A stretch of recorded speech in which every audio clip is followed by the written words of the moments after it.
Great to see you all.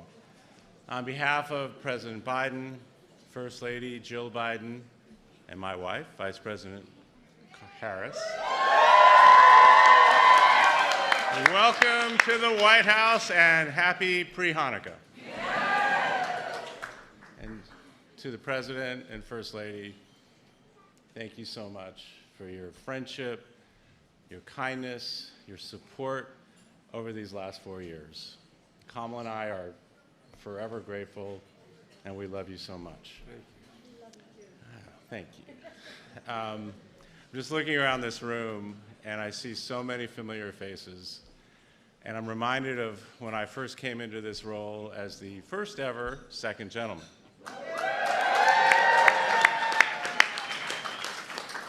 And many of you have heard me say this before. Now, I thought being the first man ever in this role was going to be a pretty big deal. And it was. But it turned out that being the first Jewish person ever to be a White House principal was an even bigger deal. And I promised that I would continue as second gentleman to live openly, proudly, and with joy as a Jewish person. And that's exactly what I did. And with Kamala's love and encouragement, I was able to do that every step of the way. So thank you, Kamala. Kamala and I proudly affixed a mezuzah on our doorpost at the Vice President's residence. There's actually two mezuzahs, a mezuzot, as I've been told. We've hosted Shabbat dinners. We've welcomed students to our home for Rosh Hashanah. We held Passover seders and sang Dayenu. And every Hanukkah, we light our menorah and place it in the window for the entire world to see. And this year, we're going to do it again. And this year, as we prepared to leave a legacy of our time at the Vice President's residence, we planted a pomegranate tree. This tree commemorates both the pain and perseverance of the Jewish people. And it also honors the victims of October 7th and those who were taken hostage on that horrific day in Israel and those who are still being held captive. But even as we saw anti-Semitism continue to grow and rise in our country and around the world, I walked around with my head held high, my shoulders and chest back, so proud to be a Jew. And everywhere I went, I encouraged our community to do the same, not to cower and not to live in fear, ever. And in spite of this scourge of anti-Semitism, we came together. And I was proud to host many of you at a round table at the White House where we discussed how to overcome this hate. And then we worked together to create the first ever national strategy to counter anti-Semitism. And we could not have done it without this guy, President Biden. We really couldn't. This is historic. And I want to thank you for that and your steadfast leadership and commitment for prioritizing this strategy and making sure that we got it done. And after the strategy was complete, I traveled around the country and around the world, building coalitions and uniting people of all different backgrounds. Because we know hate, it's like a venom coursing through the veins of our democracy. We all need to be against it. So our work does not stop here. It does not stop when we leave the White House. So tonight, I am rededicating myself to fighting anti-Semitism and hatred of all kinds.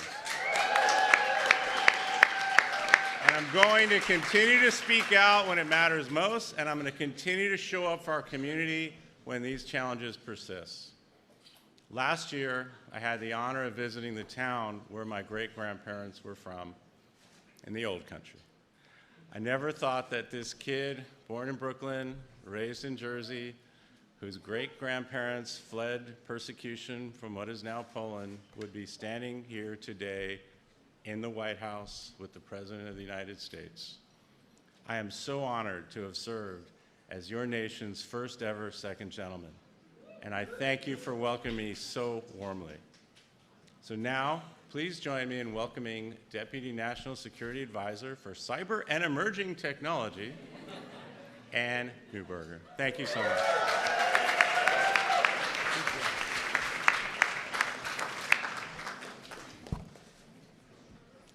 Good evening, everyone. As we gather here in the White House to honor Hanukkah, I think about the power of this moment, telling the story of God's miracles and the faith Jews have held onto for centuries. The power of miracles that have brought each of us here. The woman whose name I carry, my great-grandmother, lost her life in Auschwitz. My grandmother survived and bore her number from Auschwitz on her arm and in her heart. From her, my parents taught me to be deeply grateful for the gift of welcome that America provided us, and to so many of the families in this room, whose histories are tied to the hope we found in the light cast by Lady Liberty's torch.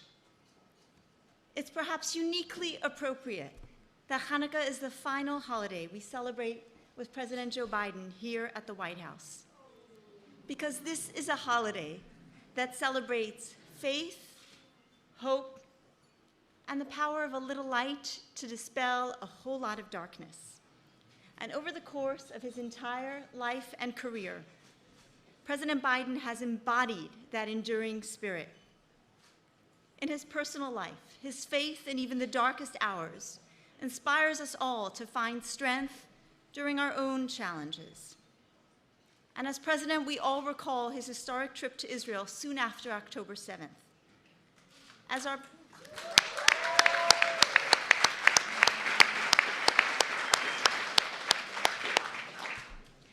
our people reeled from pain, President Joe Biden came to pay a Shiva call.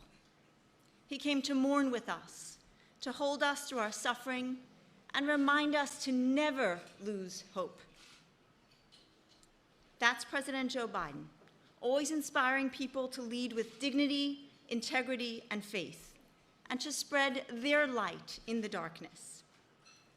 As a community, our deep appreciation, Mr. President, is more than words can ever say.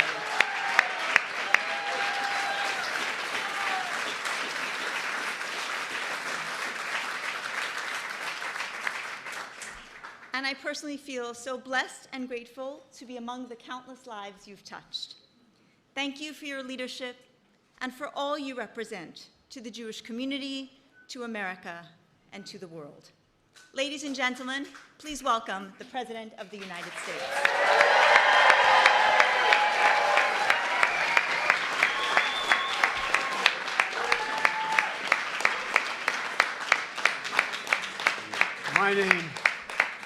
My name is Joe Biden. I'm Jill Biden's husband.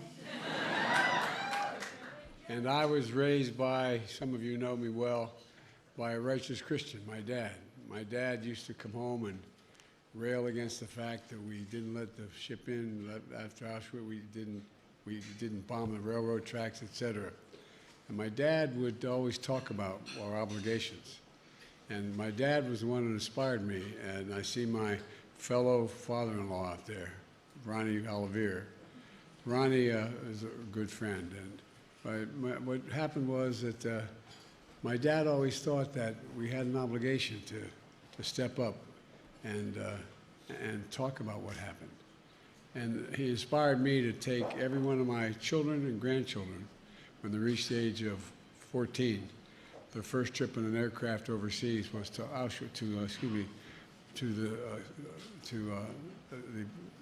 camp, that I wanted them to see what it was like. I wanted them to see that no one could have misunderstood what was going on in those camps. And so they toured the camps. They toured them, so I wanted them to know that you couldn't pretend it didn't happen, and it should never happen again. And so I learned a long time ago, you don't have to be a Jew to be a Zionist. I'm a Zionist.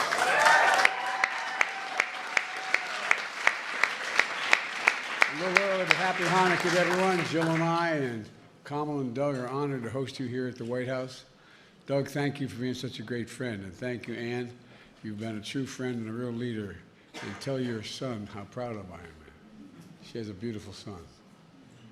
And I want to thank you all for being here tonight. Look, when you walk around the White House, you feel the history and the story of our nation, including the story of the Jewish people who came to our shores in the 1600s after fleeing persecution abroad. Here in the East Room is a portrait of George Washington. In 1790, a local Jewish leader from Newport, Rhode Island, wrote a letter to President Washington, expressing his hope that America would be a nation of religious freedom for all its citizens, a nation which, quote, gives bigotry no sanction and persecution no assistance. Like the ancient Hanukkah story when the Jewish Maccabees fought for religious freedom thousands of years ago, the letter to George Washington echoed the same vision for freedom. And ever since, the values and contributions of the Jewish Americans have shaped the very foundation and character of our nation. That's why 2 years ago, Jill and I displayed the first ever permanent White House menorah, made of the original wood from the White House building. We displayed it again tonight to make clear that history and vibrancy of the Jewish life is woven into the fabric of America, every aspect of it. And it's permanent. It's permanent. But I know this year's Hanukkah falls on the hearts that are still very heavy. It's the second Hanukkah since the horrors of October 7th. Over 1,000 slaughtered, hundreds taken hostage, unspeakable sexual violence, and so much more. The trauma of that day and its aftermath is still raw and ongoing. I've gotten over 100 hostages out. I will not stop till I get every single one of them home.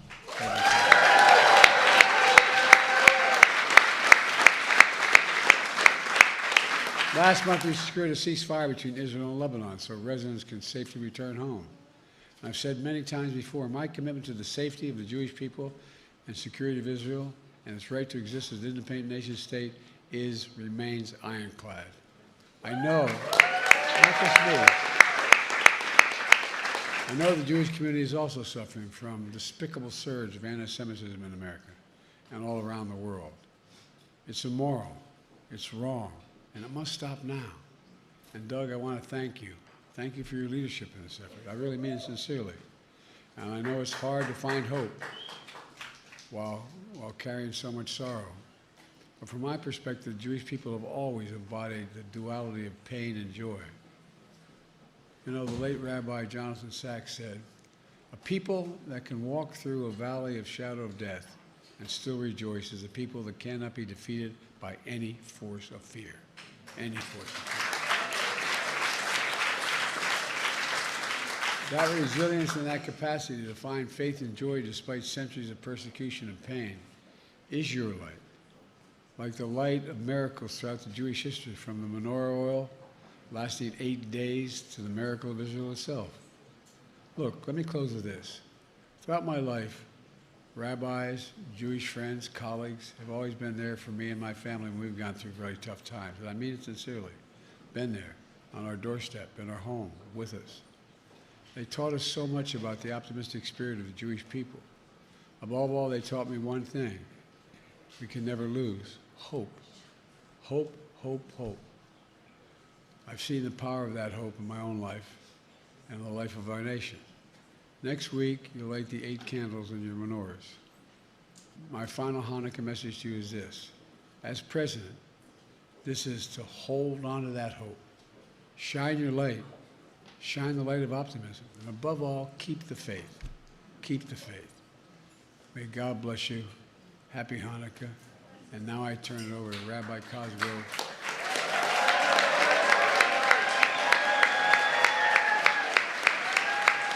Rabbi Cosgrove, who, by the way, who I visited his synagogue in New York.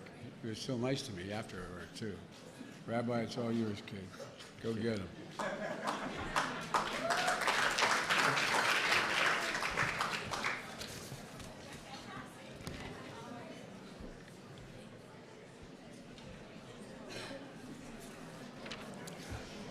Mr. President and Dr. Biden, on behalf of American Jewry, with one voice and one heart, we are here to say we love you and we will miss you.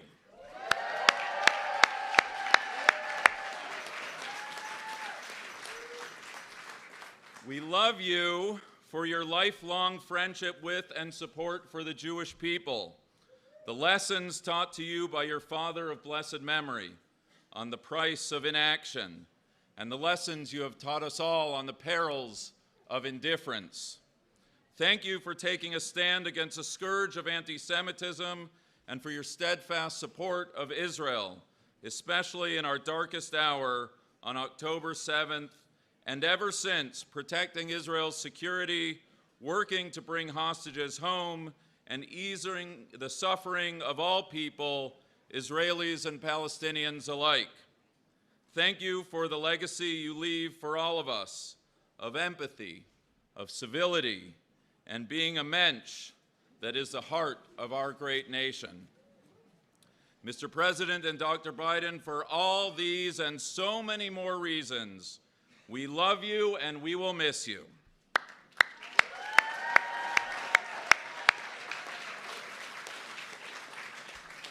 Tonight, we celebrate Hanukkah by kindling the lights of the menorah. Hanukkah doesn't actually start for a bit, so when we sing the blessings, we're going to substitute Hashem in place of God's name. Hanukkah tells a story of our Maccabee ancestors who, upon entering the temple that was destroyed by the Greeks, found a single cruse of oil, enough for just one night, and it miraculously lasted for 8. The sages asked the obvious question: if there was enough oil for one night, then that first night technically was not a miracle. Hanukkah should be a 7-night festival. And while explanations abound for the miracle of the first night, the one that I believe speaks most urgently to this moment is that upon entering the ruins of the temple, one imagines that our ancestors asked themselves, how can we possibly get through this darkness? And yet, they did not give in to despair.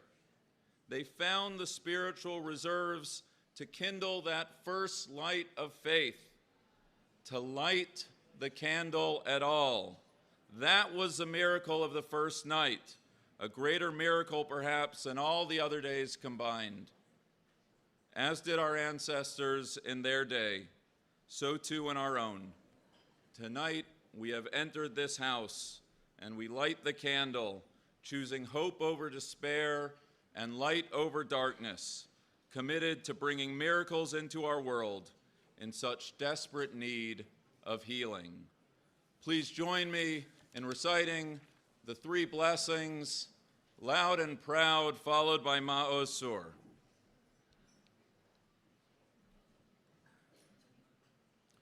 Baruch atah Adoshem, Elokeinu melech haolam, asher kitshanu b'mitzvotav, v'tzivanu lehadlik ner shel Chanukah.